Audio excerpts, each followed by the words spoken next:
Aujourd'hui, je te propose d'améliorer ton placement vocal grâce à l'exercice de la paille.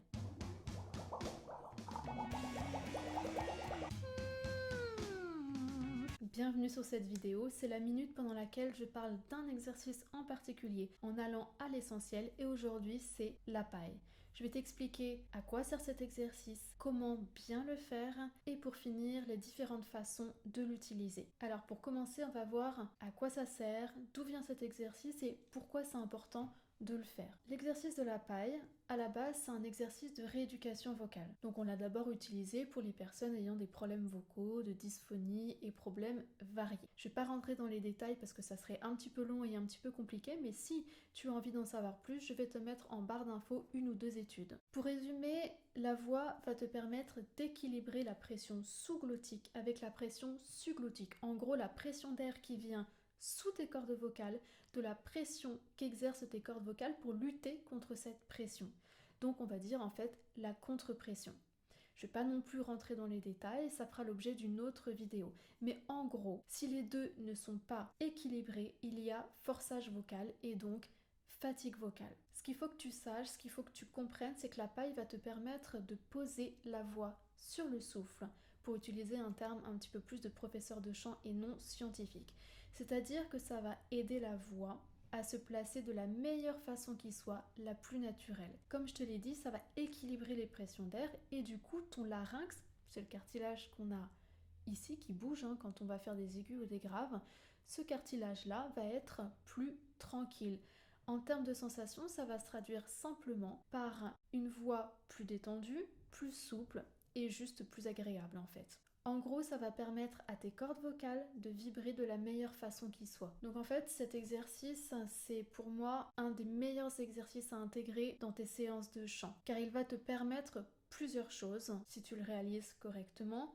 La première chose, c'est que ça va t'apprendre à placer la voix sur le souffle. Deuxième chose, c'est que cet exercice va te défatiguer la voix si tu la sens un petit peu tendue, raide, si tu as un petit peu trop crié ou chanté la veille. Ça va aussi te servir à te chauffer la voix, dans le sens où ça va un petit peu accorder ton instrument. Le quatrième point, c'est que si tu as tendance à avoir la voix dans le nez, cet exercice va te permettre de corriger ce défaut. Si tu veux, je te ferai une vidéo sur le sujet. La voix dans le nez, en fait, c'est une voix où l'air va passer par le nez et pas exclusivement par la bouche. Un autre petit plus, c'est que pour les gens qui chantent faux, c'est l'un des exercices que je recommande le plus, puisque ça va bien remettre la voix sur le souffle, ça va bien placer ta voix et on sait que dans 90% des cas, les problèmes de justesse sont liés à un problème de placement vocal. Et ça va aussi te permettre de comprendre et de doser ton flux d'air, donc en fait le soutien. Mais ça, je vais y revenir dans la seconde partie.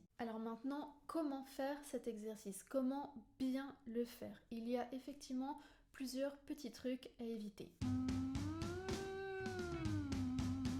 La première chose, c'est que tu dois faire attention à pincer la paille avec les lèvres de façon hermétique, c'est-à-dire que l'air ne doit pas passer sur les côtés des lèvres.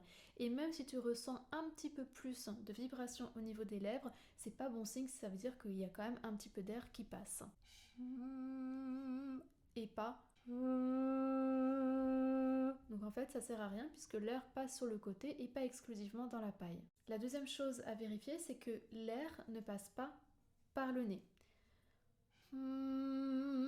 Donc en fait ça revient à faire un M, ce qui est totalement à côté de la plaque parce que c'est pas du tout le même exercice. Bien évidemment, faire un ça peut être très bien aussi, mais c'est pas du tout pour le même objectif. Donc pour être sûr que l'air ne passe pas par le nez, tu vas boucher ton nez.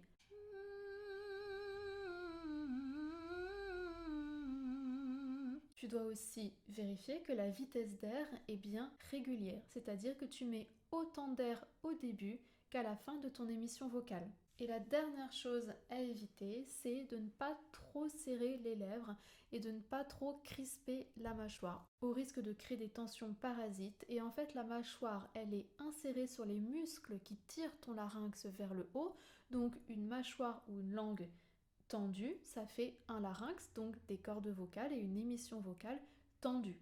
et donc forçage vocal. Alors on arrive à la partie que tu attends le plus, c'est-à-dire les différentes façons d'utiliser la paille, et je vais te proposer plusieurs exercices et plusieurs vocalises. Comme ça, tu vas pouvoir choisir parmi les exercices ou les vocalises celui qui te plaît le plus ou celui qui correspond au niveau où tu es. Alors déjà, la paille, on peut l'utiliser de plusieurs façons, c'est-à-dire soit on va l'utiliser avec de l'eau ou sans eau. On peut aussi utiliser des pailles de différents diamètres. Je vais t'expliquer tout ça.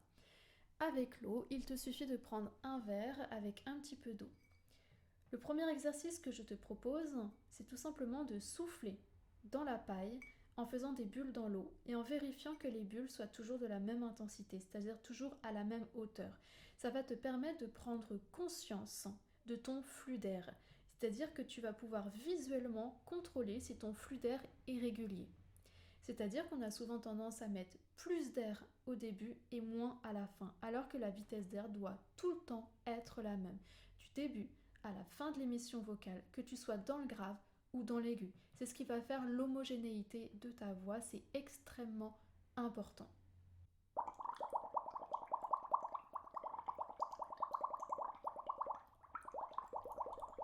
Etc. le plus longtemps que tu peux. Une fois que tu as réussi à prendre conscience de ton flux d'air et que tu as une expiration qui est régulière et stable dans l'eau, tu vas pouvoir doucement rajouter du son.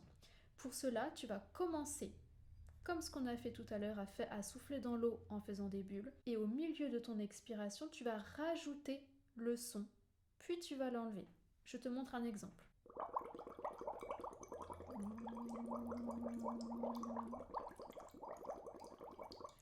Tu remarqueras que la hauteur de mes bulles n'a pas changé au moment où j'ai rajouté le son ou au moment où je l'ai enlevé. C'est-à-dire qu'en fait, on va délicatement poser la voix sur ton flux d'air qui ne doit pas bouger. Une fois que tu as réussi à faire ça, tu vas enfin pouvoir bouger un petit peu au niveau de la hauteur de son. Donc tu peux faire des sirènes.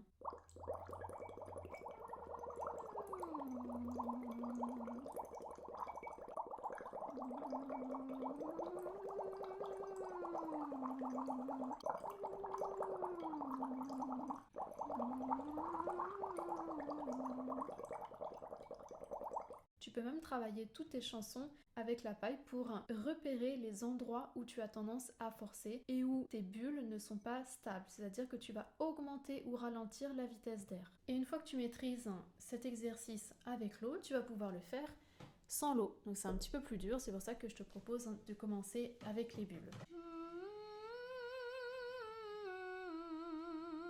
Donc je te propose qu'on fasse quelques vocalises ensemble. Donc là tu choisis, soit tu fais avec l'eau, soit tu es déjà un petit peu plus avancé, ou simplement avec l'eau ça te parle pas et tu le fais sans l'eau. On y va ensemble? Je te montre l'exemple.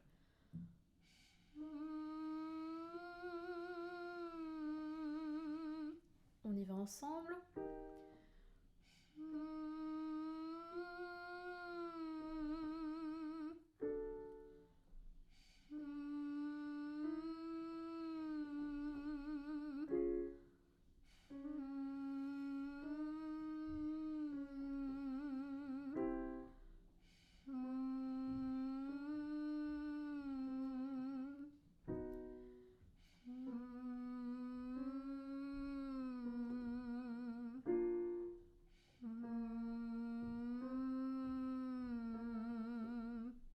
Et maintenant, on va aller chercher un petit peu plus les aigus.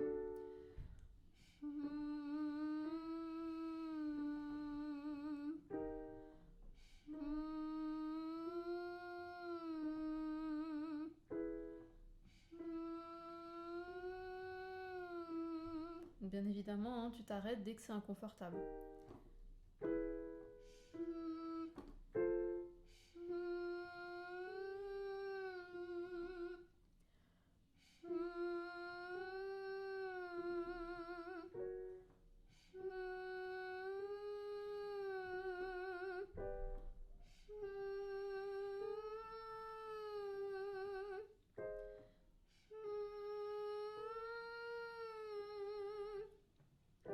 Et on redescend. Quand on fait des vocalises, on ne reste jamais dans l'aigu, on doit toujours redescendre dans la zone de confort pour redécontracter la voix.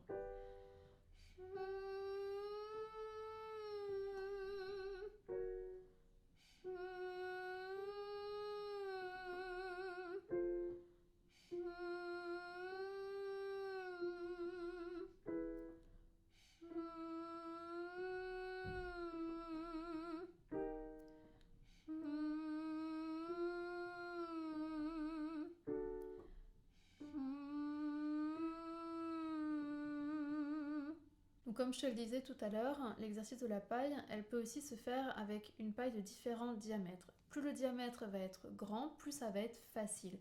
Plus le diamètre va être petit, plus ça va être difficile parce qu'en fait ça va rajouter de la contre-pression. Je sais que c'est pas facile de trouver des pailles avec des diamètres différents.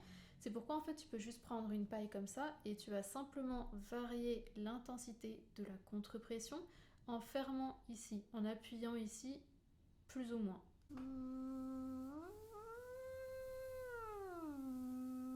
Donc tu sens en fait que ça rajoute vraiment beaucoup de contre-pression en plus. Ça peut être très intéressant pour certains types de voix. Donc n'hésite pas à toi essayer et à voir ce qui te correspond le mieux, ce qui te défatigue la voix, ce qui te fait le plus de bien à la voix. Je pense que tu as maintenant à peu près toutes les informations les plus importantes pour faire cet exercice-là correctement. Donc maintenant, tu n'as plus qu'à beaucoup le travailler, à l'incorporer dans toutes tes routines vocales si tu le sens. Je te souhaite une bonne séance. Si tu as aimé le contenu de cette vidéo, n'hésite pas à t'abonner ou me mettre un petit like pour m'encourager à t'en poster d'autres.